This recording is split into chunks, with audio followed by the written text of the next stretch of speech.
Zee 24 तास एक पाऊल पुढे। ज्येष्ठ मानसोपचार तज्ञ मानस सुळे सर, ज्या प्रकारे सातत्याने अशा घटना घडताना आपल्याला अलीकडच्या काळात बघायला मिळत आहेत, विशेषतः दिल्लीमधली गँगरेपची घटना घडल्यानंतर जो आक्रोश लोकांनी व्यक्त केलेला होता, जो संताप व्यक्त केलेला होता, जनजागृती मोठ्या प्रमाणात माध्यमांमधून सुद्धा झालेली होती। एकीकडे हे सगळं होत असताना दुसरीकडे मात्र असे बलात्काराचे अत्याचाराचे प्रकार सुरूच आहेत। या जनजागृतीचा या नराधमांवर काहीच परिणाम होताना दिसत नाहीये, असं का होतंय? ह्या बाबतीत मला असं म्हणायचं आहे की नुसती जनजागृतीपेक्षा आपल्याला ओळखून घ्यायचं की असे गोष्टी होतात का। हो, बराच वेळा हे अपराधी दोन प्रकारचे असू शकतात। जसे आपले आता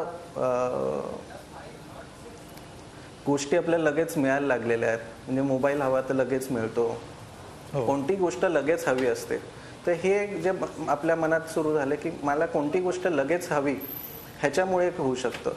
दुसरी गोष्ट, बऱ्याच वेळा आपण कोणतीही गोष्ट परसिव्ह करतो। दुसरी गोष्ट म्हणजे बऱ्याच वेळा असं होतं की हे लोक जे असतात, हो हॅलो हो मानसजी बोला, आम्ही ऐकतोय।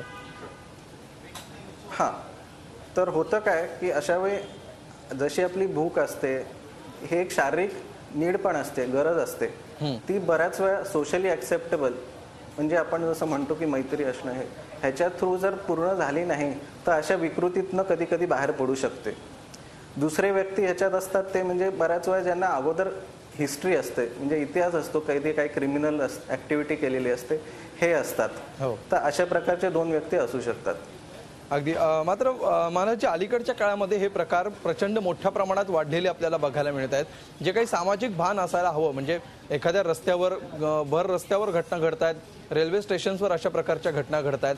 अशा घटना घडत असताना त्या परिसरात असणाऱ्या ज्येष्ठ नागरिकांकडून, व्यक्तीकडून ज्या प्रकारे संरक्षण मिळायचं मुलींना, स्त्रियांना, ते आता मिळताना दिसत नाहीये। मला काय करायचं ही भावना वाढत चालली आहे, त्यामुळे सुद्धा गुंड धजावलेत अशा प्रक्रिया करायला, असे अत्याचार करायला।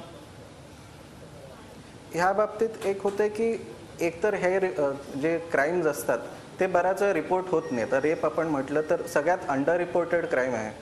बऱ्याच वेळा सामाजिक कारणांमुळे आपण ते रिपोर्ट करत नाहीत। आणि दुसरी गोष्ट, ज्यांचे रिपोर्ट होतात त्यावेळी ज्या प्रकारे त्या व्यक्तीकडे किंवा विक्टीमला आपण जे पोलीस स्टेशनात इंटरोगेशन केलं जातं, तर असं होतं की विक्टीम ॲक्च्युली कोण आहे, म्हणजे आपण त्या ॲक्च्युली विक्टीमला जास्त दोष देत राहतो आणि ज्याने केलेलं आहे त्याला आपण काही जास्त अटेन्शन देतच नाही।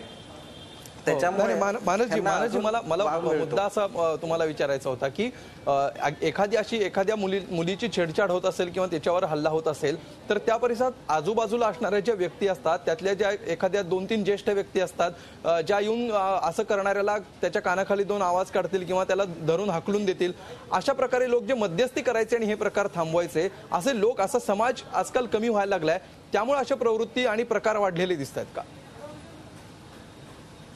असं म्हणण्यापेक्षा मी असं म्हणेन की आपणच स्वतः जागृत होऊन अशा वेळी काही गोष्टी टाळू शकतो।